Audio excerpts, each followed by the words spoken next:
The weather station is going to be outside to monitor current weather conditions and with a good set of sensors. It will be away from the house and I'm not planning to run power to it. Instead, I want to use battery and solar power for this project. Let me tell you all about it. Hi, I'm John, your concierge to the world of the Raspberry Pi Pico, Pico 2, robotics, IoT and other fun tech. Remember to subscribe and join the community. This is my 3-minute summary for this weather station power project. If you have time, why not check out the full video? This project started out using a SparkFun weather meter kit of sensors and a few more sensors too. I'm going to power it through a LiPo battery which will be topped up by solar power. I'm using a Pimeroni LiPo shim as my interface to the LiPo battery.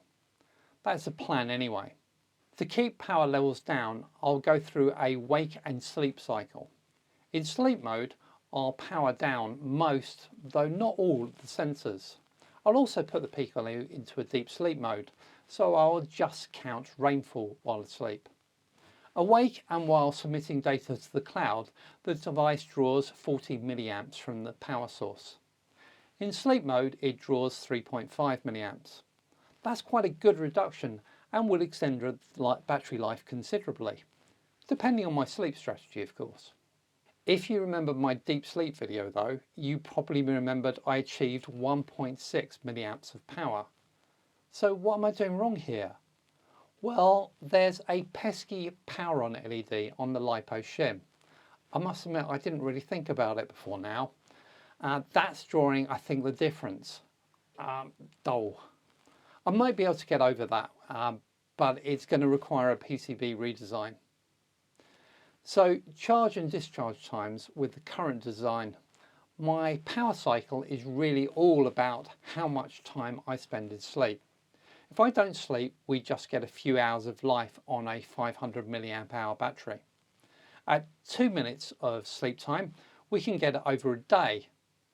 Really, for UK weather, I was hoping for over a week. That needs a 30-minute sleep cycle, which doesn't feel great. So let's try a 2000 milliamp hour battery instead. Well, that looks much better. Certainly 2 to 4 minutes sleep cycles will get us over a week's power. I did also wonder about a 3700 milliamp hour battery, which looks great for the discharge cycle. But we also need to worry about charging.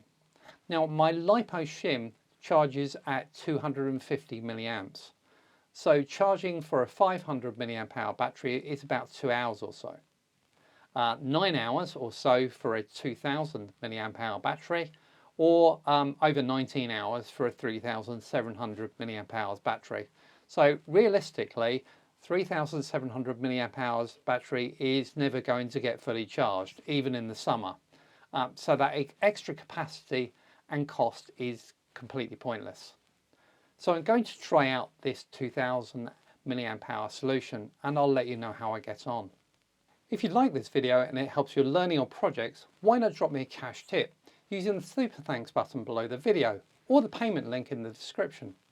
Remember, I'm saving these up to get myself to the open source conference in San Francisco next year, and I'd appreciate your help in getting me there, and I hope to see you there too. Thank you very much for watching. If you enjoyed the video, then please do hit that like button. And please subscribe to my channel so you don't miss the next episode. And I'll see you again soon.